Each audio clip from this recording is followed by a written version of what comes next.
I've known John since my second movie. Since the second movie I came out to Hollywood to make, Dead Silence. When was that? How many That years was ago? I'm the worst at remembering that. I think that was 2005 or 2006-ish. Okay, yeah. so yeah, it's about almost 10 years is what I thought. Yes, yeah. We've been friends for 10 years. Yes.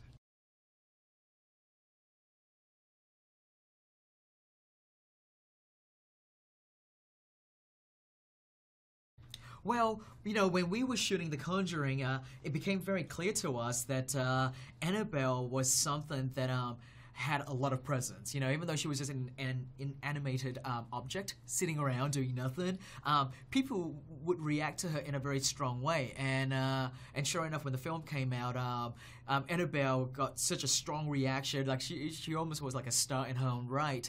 That we all felt that she would be the natural star of the next spin-off Conjuring film.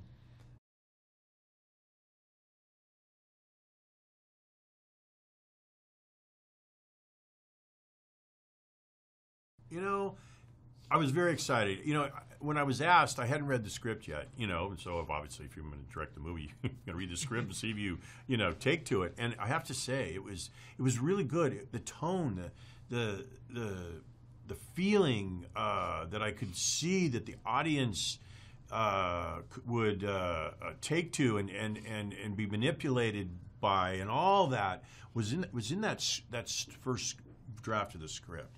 Hey, to work with, you know, James in this capacity, to work with New Line, who are wonderful people, you know, it was the whole thing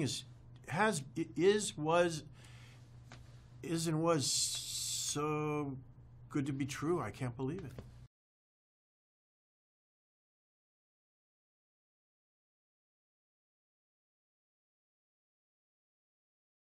Well, I mean, put it this way, when we finished The Conjuring and we felt that Annabelle was going to be our potential next movie to go out with, you know, we thought for 2 seconds, who could this be? And then pretty much right after that 2 seconds, we all agreed, between myself, the producer, and New Line Warner Brothers, I said, what about John Leonetti?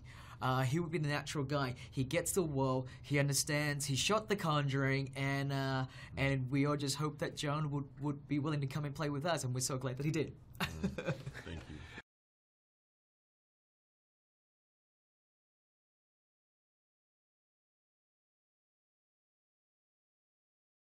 Yes, I think it's the fact that Annabelle wasn't just something that was made up completely from scratch, and that that there was something there that she was based on to begin with. Kind of gives her that extra thing that it needed, and I think we took that and we ran with it, and you know, and even though you know, Annabelle is her own story, John and I really wanted it to be as grounded as possible, because Absolutely. For something like this, a movie about a potentially possessed demonic doll can walk that fine line between, you know, like scary and cheesy campy, right?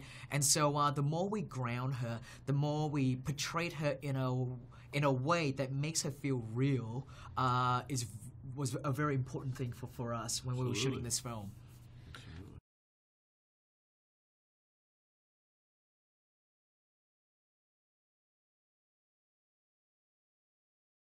Well, I happen to be lucky enough to see Annabelle Wallis's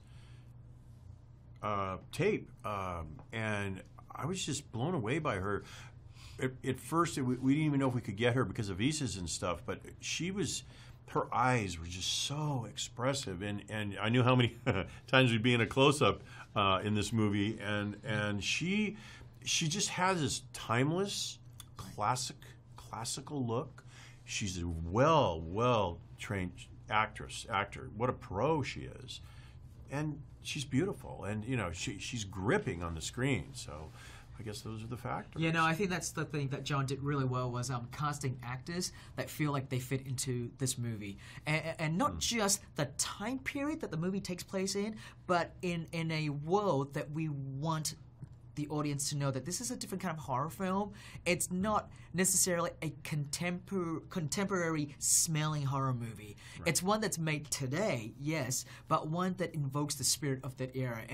And casting, Annabelle and Ward, who both have a very classic quality to them, was very important for us. And I think we were very fortunate with getting them.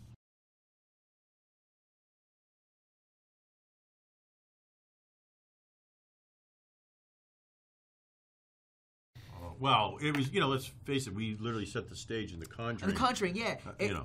It's something that is great. It's something, for us as filmmakers, cinematographer and production designer, it lets you create this world of a period that I'm a big fan of, and I love movies from that era. But one of the things John and I did photographically with The Conjuring was we didn't necessarily want to go down the cliche route of using old film cameras to do it. We want to shoot it with sort of very high-end, sleek, modern equipment, but make it feel like you're watching this movie that is literally just peeling back the curtain into another time period, like you're there, as opposed to watching something that was projected on a screen. Right, and so that was something that was very important, and that was the aesthetic that we carried through on Annabelle as well. Yeah, the music. I was in high school at that time, and the music alone sets you in the period. If you just, if you pick any of those songs from that time, and I think the moment you do that and create the look, and that James is talking about, the audience immediately is sucked in, and you got them, and now you can kind of scare them too. And especially if you're telling the audience that this story takes place in a world that is supposedly based on a true story, like the first Conjuring was, right, based on real people, you want to be true to the time period that it was set in.